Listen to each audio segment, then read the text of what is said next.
నమస్తే prime one news కి స్వాగతం. అన్నమయ్య జిల్లాలో ఉద్రిక్తత చోటు చేసుకుంది. ఎంపీడీఓ జవహర్ బాబుపై వైసీపీ నేతలు దాడి చేశారు. ఛాంబర్ తాళాలు ఇవ్వలేదని దాడి చేసిన సుదర్శన్ రెడ్డి, పోలీసులకు ఫిర్యాదు చేసిన ఎంపీడీఓ జవహర్ బాబు, వైసీపీ నేత సుదర్శన్ రెడ్డి అనుచరులు అరెస్ట్.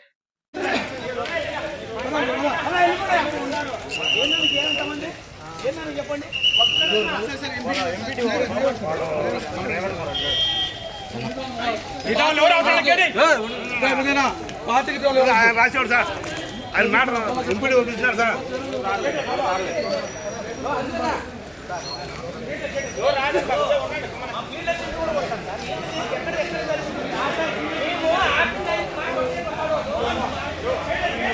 సమస్యకంతా వాడే కారణం, సమస్యకంతా వాడే కారణం.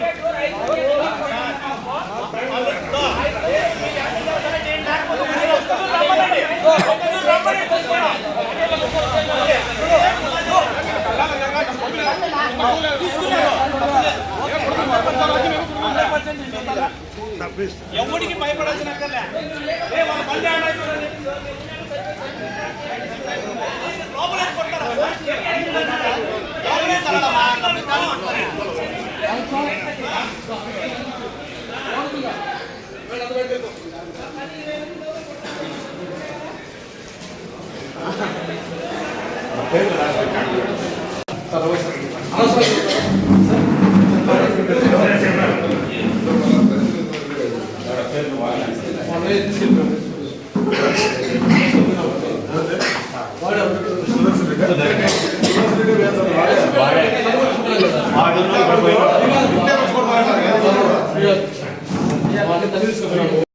మచిలీపట్నం వైన్ షాప్ లో మద్యం కొని దొంగ నోట్లు ఇచ్చారని చిలకలపూడి పోలీస్ స్టేషన్ లో ఫిర్యాదు చేశారు వైన్స్ యాజమాన్యం. 500 రూపాయల దొంగ నోట్లు మొత్తం విలువ 12,000. దొంగ నోట్ల కేసులో ముగ్గురిని అదుపులోకి తీసుకున్నారని సమాచారం. వీరికి రాజకీయ పార్టీలకు చెందిన ద్వితీయ శ్రేణి సభ్యులు పోలీసులపై ఒత్తిడి చేస్తున్నారా? నోట్ల మార్పిడి భారతదేశ ఆర్థిక వ్యవస్థను కుదేలు చేస్తోంది. దొంగ నోట్ల మార్పిడి వారిపై దేశ ద్రోహం కేసు నమోదు చేయాలని వ్యాపారస్తులు డిమాండ్ చేస్తున్నారు.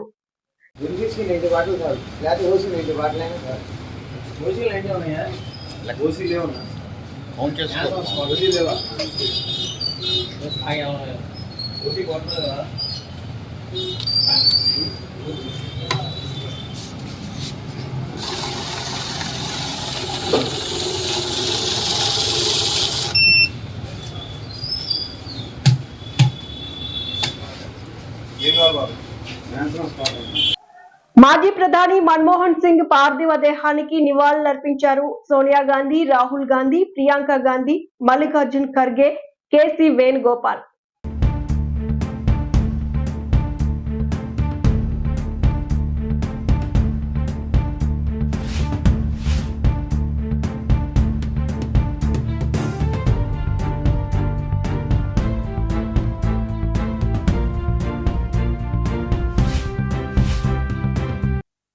ప్రపంచంలో అతి చిన్న సినిమా. ఈ సినిమా నిడివి 2 నిమిషాలు మాత్రమే. దీన్ని రూపొందించడానికి దర్శకుడికి 30 నిమిషాలు పట్టింది. ఈ చిత్రానికి ఆస్కార్ అవార్డు వచ్చింది. అవినీతి గురించి దీంట్లో చెప్పబడింది.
మన్మోహన్ సింగ్ పాలన కాలంలో దేశంలో 3G, 4G సేవల ప్రారంభంతో మొబైల్ సాంకేతిక విప్లవం ఊపందుకుంది.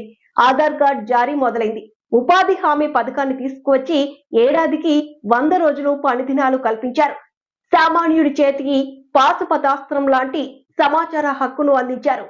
ఇక్కడ నుంచి ఎకనామిక్ అడ్వైజర్గా ఎదిగి డిపార్ట్మెంట్లో ఎకనామిక్ అడ్వైజర్గా పనిచేస్తూనే ఆ తర్వాత మనం చూస్తే ఆయన ఆర్బీఐ గవర్నర్ కావడం, అదేవిధంగా డిప్యూటీ చైర్మన్ ప్లానింగ్ బోర్డు కావడం, యూజీసీ చైర్మన్ కావడం, ఇలాంటి అనేకమైనటువంటి ఉన్నతమైన పదవులు, అది పబ్లిక్ పాలసీ విషయంలో కావచ్చు, లేకుంటే ఎకనామిక్ పాలసీస్ కావచ్చు, ఇవన్నీ కూడా ఇన్వాల్వ్ అయ్యి ఫైనాన్స్ మినిస్టర్ అయ్యాడు. ఫైనాన్స్ మినిస్టర్ అయినప్పుడు ఈ దేశంలో మన కొత్త ఆర్థిక పరిస్థితి అందరూ చూశారు. ఆ రోజు మనకు కావాల్సినటువంటి ఇంపోర్ట్ చేసుకోవాలంటే ఫారిన్ ఎక్స్చేంజ్ లేని పరిస్థితిలో ఎకనామిక్ రిఫార్మ్స్ తీసుకొచ్చారు. ఒక దిశ నిర్దేశించారు. అదే కాకుండా దేశానికి దూరదృష్టితో ఎకనామిక్ రిఫార్మ్స్ తీసుకొచ్చి దానివల్ల ఈరోజు మనందరం మాట్లాడుకునే భారతదేశం గ్రేట్ నేషన్ అవుతుందంటే ఆ రోజు ఆయన తీసుకున్న రిఫార్మ్స్. ఆయన ప్రధానమంత్రిగా మీరు చూస్తే అతి ముఖ్యమైనటువంటి 4 పబ్లిక్ పాలసీలు తీసుకొచ్చాడు. ఒకటి, ఆ రోజు ఆయన చేసింది ఎంప్లాయ్మెంట్ జనరేషన్ కోసం నరేగా తీసుకొచ్చారు. రైట్ టు ఇన్ఫర్మేషన్, ఈరోజు మనం అందరం కూడా ఇన్ఫర్మేషన్ ఏది కావాలో తీసుకుంటామంటే ఆ రోజు రైట్ టు ఇన్ఫర్మేషన్ తీసుకొచ్చారు. రైట్ టు ఎడ్యుకేషన్, కంపల్సరీగా చదువుకోవాలి, ఆ విధంగా రైట్ టు ఎడ్యుకేషన్ తీసుకొచ్చారు. ఈరోజు యుఏఐడి కింద ఆధార్ ఏదైతే అథెంటికేషన్ ఉందో అది ఎక్కడ కూడా ఏమాత్రం కూడా ప్రభుత్వం ఖర్చు పెట్టే డబ్బుల్లో ఫ్రాడ్ లేకుండా చేయగలిగారంటే అది ఒక పెద్ద అసెట్గా చేయగలిగారు. ఇలాంటి వినూత్నమైన పాలసీలు తీసుకొచ్చిన వ్యక్తి మన్మోహన్ సింగ్ గారు. ఎవరికి కూడా ఈ గౌరవం దక్కదు. ఒక అకాడమిషియన్, ఒక పాలిటీషియన్, ఒక ఎకానమిస్ట్, ఒక బ్యూరోక్రాట్, ఈ 4 కూడా సమర్థవంతంగా పనిచేసిన వ్యక్తి, రాణించిన వ్యక్తి మన్మోహన్ సింగ్ గారు. అలాంటి వ్యక్తి ఈరోజు మన దగ్గర లేకపోవడం చాలా బాధ, దేశానికి తీవ్రమైన నష్టం. కానీ ఆయన ఐడియాలజీ శాశ్వతంగా ఉంటుంది. ఆయన ప్రారంభించిన రిఫార్మ్స్ శాశ్వతంగా ఉంటాయి. ఈ రిఫార్మ్స్ని ముందుకు తీసుకుపోవాల్సిన బాధ్యత ఈ దేశ ప్రజలందరిపైన ఉంటుంది. అది తీసుకుపోతామని తెలియజేసుకుంటూ అందరికీ నమస్కారం.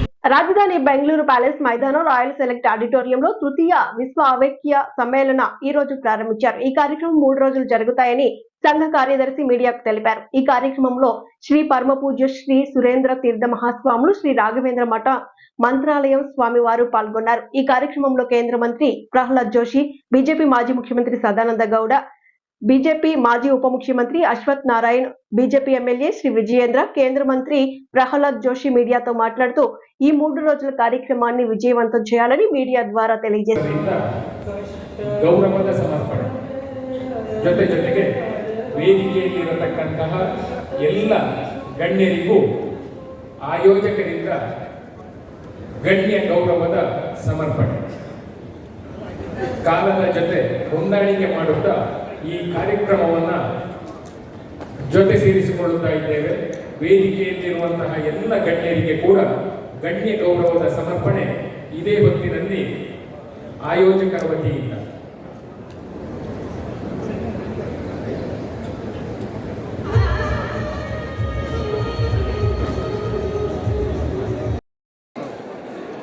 ಇವತ್ತಿನ ಕಾರ್ಯಕ್ರಮ ಬಗ್ಗೆ ಹೇಳಿ ಸರ್. ಇದು ವಿಶ್ವ ಹವ್ಯಕ ಸಮ್ಮೇಳನ, 3ನೇ ವಿಶ್ವ ಹವ್ಯಕ ಸಮ್ಮೇಳನ.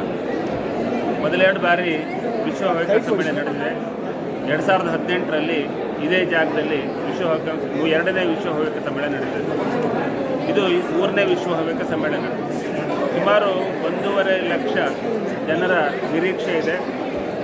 ಈ ವಿಶ್ವ ಹವ್ಯಕ ಸಮ್ಮೇಳನ ನಮ್ಮ ಹವ್ಯಕ ಜನಾಂಗದ ಸಂಸ್ಕೃತಿಯ ಪ್ರತೀಕ. 1943ರಲ್ಲಿ ಪ್ರಾರಂಭಗೊಂಡ ಈ ಸಂಸ್ಥೆ 81 ವರ್ಷ ಪೂರ್ಣಗೊಂಡಿದೆ. ಹಾಗಾಗಿ ಸಹಸ್ರ ಚಂದ್ರ ದರ್ಶನ ಎನ್ನುವ ಶೀರ್ಷಿಕೆಯೊಂದಿಗೆ ಈ ವಿಶ್ವ ಹವ್ಯಕ ಸಮ್ಮೇಳನ ನಡೀತಾ ಇದೆ.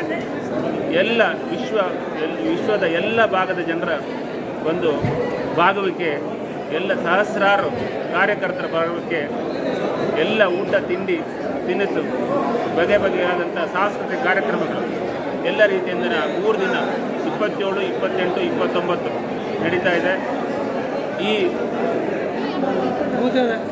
ಪ್ರೈಮ್ ನ್ಯೂಸ್ನ ಮೂಲಕ ನಾನು ಕೇಳ್ಕೊಳ್ಳೋದೇನೆಂದರೆ, ಯಾರ್ಯಾರು ಇವತ್ತು ಬಂದಿಲ್ವೋ ನಾಳೆ ನಾಡಿದ್ದು ಖಂಡಿತ ಭೇಟಿ ಕೊಡಿ.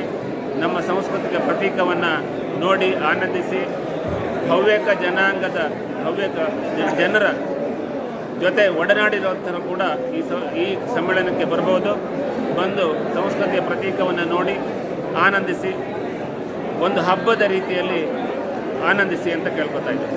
ನಿಮ್ಮ ಹೆಸರು ಹೇಳಿ. ನನ್ನ ಹೆಸರು ಕೃಷ್ಣಮೂರ್ತಿ ಭಟ್, ನಾನು ಹವ್ಯಕ మహాసభಯ ట్రెజరర్. Okay, thank you.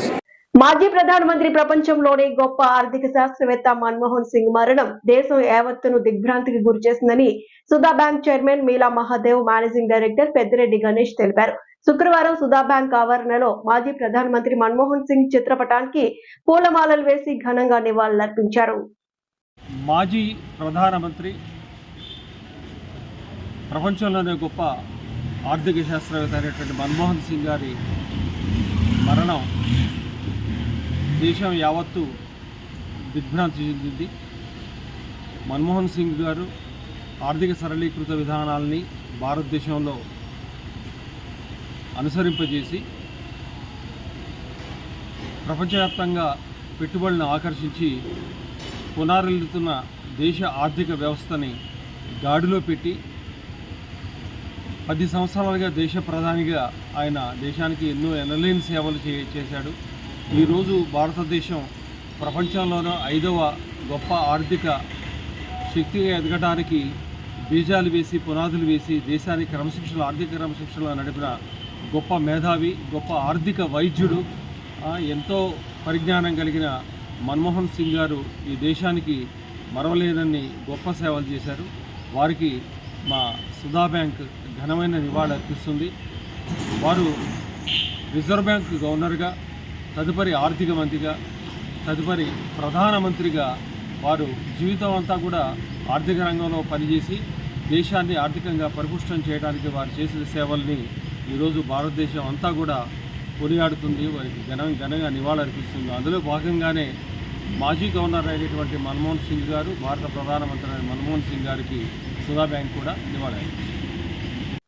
సంగారెడ్డిలో జిల్లా ఎస్పీ ప్రెస్ మీట్ పెట్టారు. 2024 సంవత్సరానికి సంబంధించిన వార్షిక క్రైమ్ పై ఎస్పీ కార్యాలయంలో ప్రెస్ మీట్ నిర్వహించారు. ఇందులో జిల్లా ఎస్పీ రూపేష్ కుమార్ సంవత్సరానికి సంబంధించి క్రైమ్ రిపోర్ట్ వివరాలు మీడియా ముందు వెల్లడించారు. ఈ సమావేశంలో అదనపు ఎస్పీ సంజీవరావు, డిఎస్పీ సత్తన్నతో పాటు జిల్లా పోలీసు అధికారులు పాల్గొన్నారు. కొన్ని కొత్త ఇనిషియేటివ్స్ తీసుకున్నాము, కొన్ని సెన్సేషనల్ క్రైమ్స్ని కూడా డిటెక్ట్ చేయడం జరిగింది.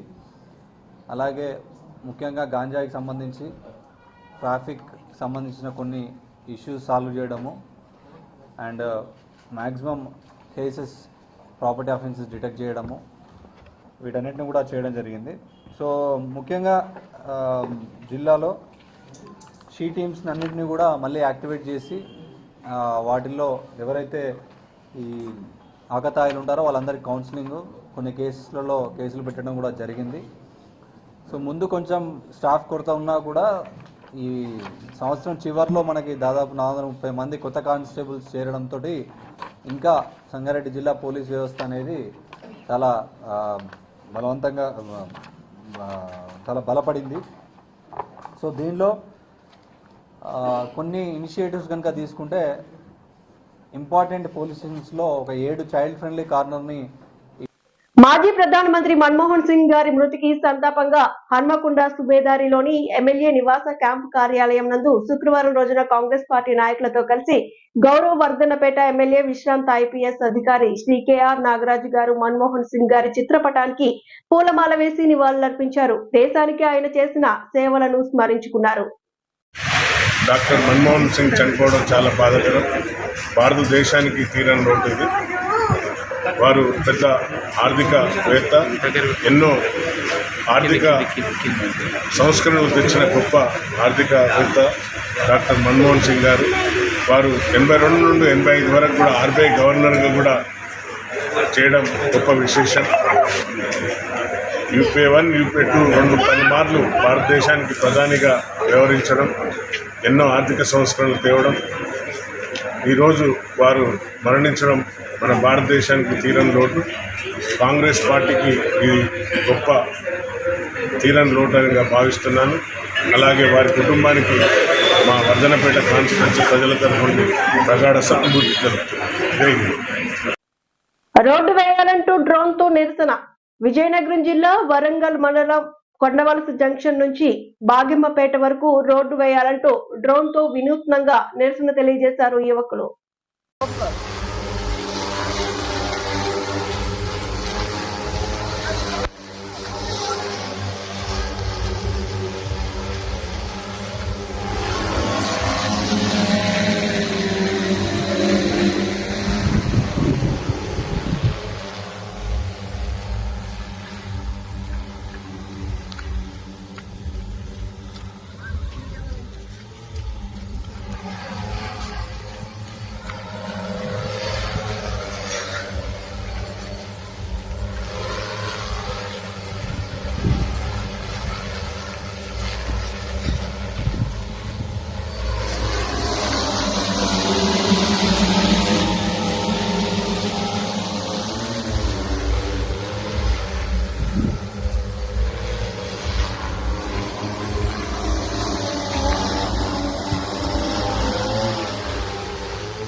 ఓకే ఓకే నేను చేస్తాను.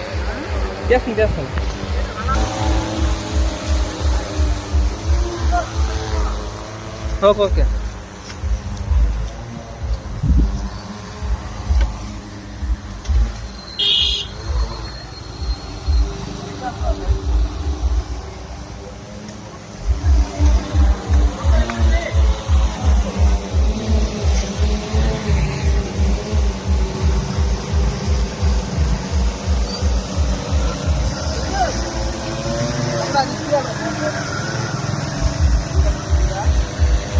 చూసారు కదా ఇవి బులెటిన్ అప్డేట్స్. మరిన్ని అప్డేట్స్ కోసం please do watch and subscribe Prime 1 News.